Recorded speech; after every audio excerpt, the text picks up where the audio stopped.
Mall की सीढ़ियां उतरते वक्त मैं बेहद थक गई थी। अंतिम सीढ़ी उतरकर खड़े खड़े ही थोड़ा सुस्ताने लगी। तभी पीछे से एक मोटरसाइकिल तेजी से आई। उस पर पीछे बैठे नवयुवक ने झपट्टा मारकर एक झटके से मेरे गले से सोने की चैन तोड़ ली और पलक झपकते ही मोटरसाइकिल गायब हो गई। मेरे मुंह से कोई बोल फूट पाते इससे पहले ही एक दो प्रत्यक्षदर्शी चोर चोर कहते मोटरसाइकिल के पीछे भागे, पर 5 मिनट बाद ही मुंह लटकाए वापस लौट आए। चिड़िया उड़ चुकी थी। मेरे चारों ओर भीड़ जमा होने लगी। कोलाहल बढ़ता ही जा रहा था। थकान और घुटन के मारे मुझे चक्कर से आने लगे। इससे पहले कि मैं होश खोकर जमीन पर गिरती, दो मजबूत बाहों ने मुझे थाम लिया। हवा आने दीजिए आप लोग, पानी लाओ। बेहोश होने से पहले मुझे यही शब्द सुनाई दिए। मैंने पलकें झपकाते हुए जब फिर से आंखें खोली तो भीड़ छट चुकी थी। इक्का दुक्का लोग कानाफूसी करते खड़े थे। मैं मॉल की अंतिम सीढ़ी पर लेटी थी और मेरा सिर एक युवक की गोद में था। हौले हौले एक फाइल से वो मुझ पर हवा कर रहा था। कैसी तबीयत है माँ जी? उसने पूछा। मैं ठीक हूँ, कहते हुए मैंने उठने का प्रयास किया तो उसने सहारा देकर मुझे बिठा दिया। माताजी, चैन पहनकर मत निकला कीजिए। अब तो पुलिस में रिपोर्ट लिखाने से भी कुछ नहीं होना। वो तो शुक्र मनाइए कि चैन ही गई, गर्दन बच गई। आसपास खड़े लोग राय दे रहे थे, पर मेरे पास चुप रहने के सिवा कोई चारा न था, जबकि मन में आक्रोश फूट पड़ रहा था। यही है आज की जनरेशन। देश का भविष्य हट्टे-कट्टे नौजवान बुजुर्गों का सहारा बनने के बजाय उन्हें लूट रही हैं। भारतीय संस्कृति का मखौल उड़ा रही हैं। कहाँ रहती हैं आप? मैं छोड़ देता हूँ। युवक अब तक खड़ा हो गया था। यहीं मॉल के पीछे वाली गली में। बाइक पर बैठ जाइए आप। मुझे पीछे से मजबूती से पकड़ लीजिएगा। मैंने कहना तो चाहा कि मैं पैदल चली जाऊंगी, पर चंद कदमों का फासला मीलों का सफर लगने लगा था, इसलिए मैंने उस युवक की बात मान लेने में ही भलाई समझी। बाइक चली तो ठंडी हवा के झोंके से तबीयत और भी संभल गई। पुराने दिनों की यादें ताज़ा हो उठी, जब सिया और आरती को लेकर उनके पापा के संग स्कूटर पर पिक्चर देखने और खरीदारी करने जाती थी। श्रिया आगे खड़ी हो जाती थी और आरती मेरी गोद में। स्कूटर की स्पीड पकड़ते ही संयुक्त परिवार की सारी जिम्मेदारियां, चिंताएं पीछे छूट जाती थीं और खुली हवा में मन एकदम हल्का हो जाता था। कभी कभी तो बिना किसी विशेष काम के ही मैं दोनों बच्चियों को लाद कर इनके संग निकल पड़ती थी। जिंदगी की उन छोटी छोटी खुशियों का मोल अब समझ में आता है। बस यही नीले गेट के बाहर मिनटों का फासला सेकंडों में ही तय हो गया था। अरे यहाँ तो ताला लगा है, युवक ने चौंक कर पूछा। मैंने हंसते हुए चाबी निकाल ली। चैन जाने का गम काफी हद तक कम हो गया था, वो इसलिए कि मैं अकेली ही रहती हूँ। आओ अंदर आओ। ताला खोलकर मैं उसे अंदर ले गई। फ्रिज से पानी की बोतल निकाली, खुद भी पिया और उसे भी पिलाया। युवक बैठक में सजी तस्वीरें देख रहा था। ये मेरे पति हैं जो अब नहीं रहे, और ये दोनों बेटियां और उनका परिवार, दोनों यूरोप में सेटल्ड हैं। 2 बार मुझे भी वहां ले जा चुकी हैं, पर मैं महीने भर से ज्यादा वहां नहीं रह पाती। क्यों? बस ऐसे ही, मन नहीं लगता। दामाद माँ जैसा ही स्नेह और सम्मान देते हैं, पर मेरा मन तो यहाँ इंडिया में ही अटका रहता है। पता नहीं ये मेरे अंदर छिपे दकियासी भारतीय संस्कार हैं या कुछ और। वैसे यहाँ मेरा वक्त बहुत अच्छे से गुजर जाता है। पूजा पाठ, आसपास की औरतों, बहू बेटियों से गपशप। कभी वे यहाँ आ जाती हैं, कभी मुझे बुला लेती हैं। लो, मैं भी क्या अपनी ही गाथा लेकर बैठ गई। चाय पियोगे या शरबत? बस कुछ नहीं, अस्पताल जा रहा। अस्पताल क्यों? कोई बीमार है? मैं बीच में ही बोल पड़ी। अरे नहीं, मैं डॉक्टर हूँ, ड्यूटी पर जा रहा था। यहाँ से तीसरी गली में नालंदा स्कूल के पास रहता हूँ। कभी फुर्सत में आऊँगा आपकी चाय पीने। अच्छा बेटा, मदद के लिए बहुत बहुत धन्यवाद। क्या माँ जी, आप भी बेटा कहती हैं और धन्यवाद देती हैं? वो मुस्कुराया और किक लगाकर चलता बना। अंदर आकर चाय के कप समेटते मुझे ख्याल आया कि मैंने उसका नाम तो पूछा ही नहीं। अजीब भुलक्कड़ हूँ। अपनी सारी रामायण बाँच दी और भले आदमी का नाम तक नहीं पूछा। इसीलिए तो सिया व आरती को हमेशा मेरी चिंता लगी रहती है। मैं अपने ही ख्यालों की दुनिया में खोई सोचने लगी। माँ अब बहुत सीधी और सरल है। ठीक है कि आस पड़ोस अच्छा है, रिश्तेदार भी संभालते रहते हैं, पर आप हमारे पास आकर रहें तो हम निश्चिंत हो जाएं। मैं यहाँ बहुत खुश और मज़े से हूँ मेरी बच्चियों। मुझे अपनी जड़ों से मत उखाड़ो, वरना मैं मुरझा जाऊंगी। जब तुम मेरी उम्र की होगी तभी मेरी भावनाओं को समझ पाओगी।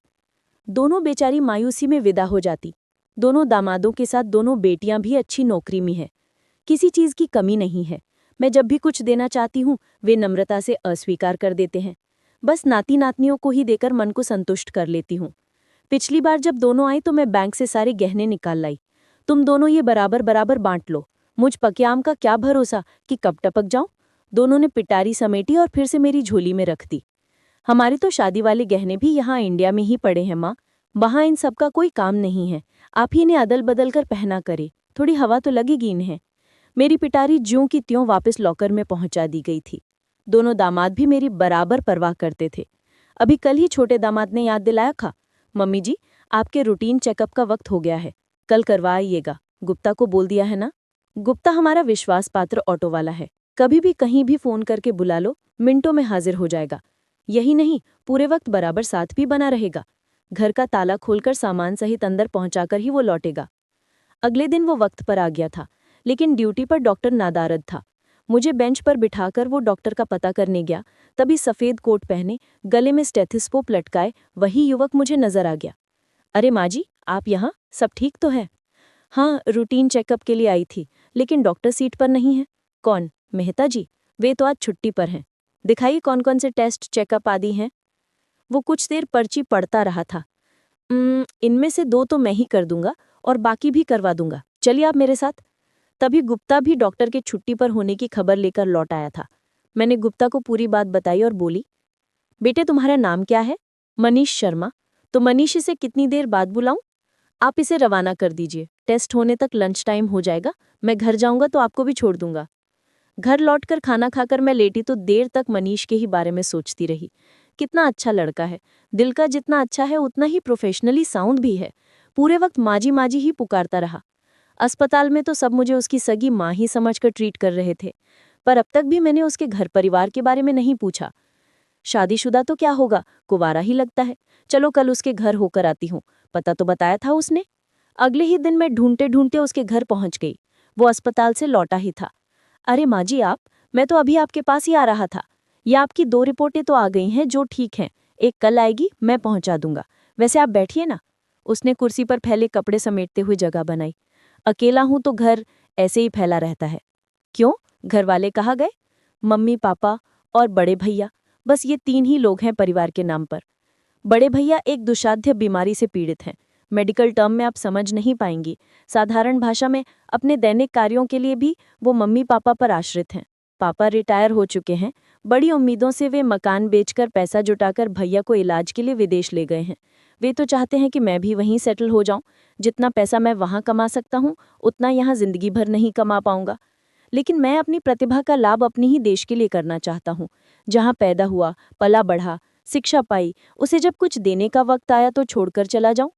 पर माँ बाप और बड़े भैया के प्रति भी मेरा कर्तव्य बनता है। मैं यहाँ एक किराए के कमरे में गुजारा कर रहा हूँ। अस्पताल के अलावा प्राइवेट क्लिनिक में भी काम करके पैसा जुटाता हूँ और उन्हें भेजता हूँ। मैं किसी पर कोई एहसान नहीं कर रहा, बस देश और बड़ों के प्रति अपना फर्ज पूरा कर रहा हूँ। मनीष की बातें सुनकर मैं मंत्रमुग्ध हो गई। उसने मेरा विश्वास जीत लिया था। यदि मेरे कोई बेटा होता तो निश्चित रूप से मनीष जैसा ही होता। वही सोचने का अंदाज, वही संस्कार, मानो मुझसे घुट्टी पीकर बड़ा हुआ हो। अब मैं अक्सर कुछ ना कुछ खास बनाकर उसे फोन कर देती, उसके उधड़े कपड़े मरम्मत कर देती, कभी कभी जाकर उसका कमरा ठीक कराती। वो भी बेटे की तरह मेरा ख्याल रखता था। मेरे बुखार में वो पूरी रात मेरे सिरहाने बैठा, पानी की पट्टियां बदलता रहा। इधर कुछ दिन मनीष नहीं आया तो मैं व्याकुल हो गई। खीर बनाकर मैंने उसे फोन किया। फोन उसके दोस्त अजय ने उठाया। उसने बताया कि मनीष ऑपरेशन थिएटर में है। वो काफी दिनों से आया नहीं, उसकी तबीयत तो ठीक है। मैं अपनी व्यग्रता छिपा नहीं पा रही थी। हाँ ठीक ही है, वो तो मीना वाले कांड को लेकर अपसेट चल रहा है। मीना? कौन मीना? उसने आपको बताया नहीं? मुझसे तो कह रहा था हम एक दूसरे से सब बातें शेयर करते हैं। तो फिर रहने दीजिए, वो मुझ पर गुस्सा होगा। नहीं, तुम्हें मेरी कसम, मुझे पूरी बात बताओ। वो आंटी मीना हमारे बॉस की बेटी है।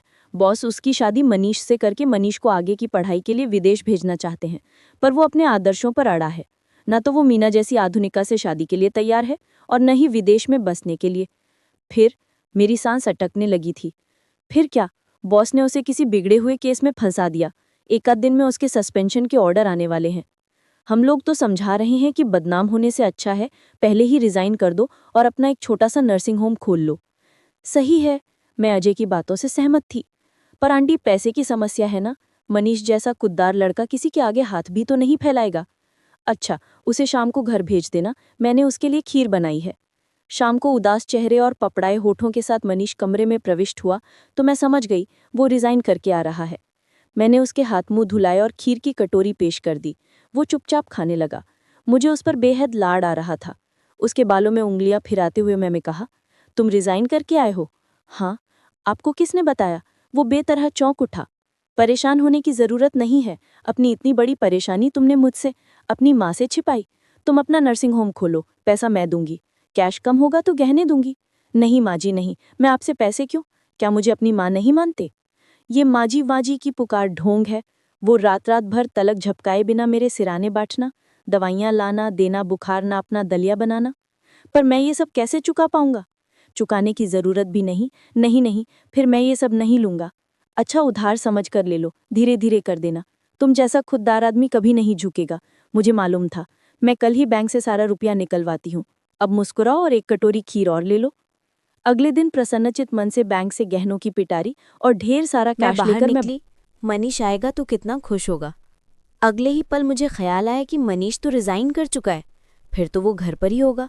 मैंने गुप्ता से ऑटो उधर मोड़ने को कहा। दरवाज़ा खुला था। बैग लिए दरवाजे के समीप पहुंचते ही मेरे कदम ठिठक गए।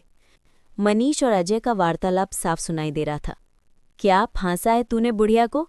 कल सारा पैसा गहने लेकर तू विदेश रफू चक्कर हो जाएगा और वहां माइकल के साथ नर्सिंग होम की पार्टनरशिप में करोड़ों कमाएगा। क्या क्या कहानियां गढ़ी और कैसे कैसे नाटक किए तूने बुढ़िया को इमोशनली ब्लैकमेल करने के लिए। मेरे लिए भी कोई ऐसी बुढ़िया फांस दे तो मैं भी वहां आकर तुझे ज्वाइन कर लूं। Sure sure, why not. Manish की खुशी में डूबी लड़खड़ाती आवाज उभरी। शायद उसने पी रखी थी। वैसे यही मुर्गी क्या बुरी है? मेरे भाग जाने के बाद तुम इसके आंसू पोंछना, मुझे खूब गालियां देना कि वो तो भेड़ की खाल में भेड़िया निकला। बुढ़िया के पास खजाना है, बेटियों के भी गहने रखे। बहुत जल्दी भावनाओं में बह जाती है। तुझे थोड़ा वक्त रख सकता है, क्योंकि दूध का जला छाछ भी फूक फूक कर पीता है। दोनों का सम्मिलित ठहाका मेरे कानों को बर्छी की तरह बिंद गया। मेरे कदम जो मुड़े तो फिर ऑटो तक आकर ही रुके। गुप्ता, वापस बैंक चलो। बैग को मजबूती से थामे हुए मैंने दृढ़ता से कहा। मेरा सब कुछ लुटते लुटते बाल बाल बच गया था। मुझे खूब खुश होना चाहिए था, लेकिन मेरी आंखों से निशब्द अनवरत आंसू टपक रहे थे। इतना दुख तो मुझे सोने की चेन छिन जाने पर भी नहीं हुआ था। क्या औरतों को भगवान ने कुछ ज्यादा ही सरल और भावुक बनाया है, जो किसी के भी छल और धोखे में आसानी से फंस जाती हैं? या मैं ही इतनी बड़ी बेवकूफ़ हूँ? मेरी बेटियां सच कहती हैं, मुझे उनके पास चले जाना चाहिए। बस आज की कहानी में इतना ही। कहानी पसंद आई हो तो वीडियो को लाइक करें। चैनल पर नए हैं तो सब्सक्राइब करना न भूलें। मिलते हैं नई कहानी के साथ, तब तक के लिए धन्यवाद।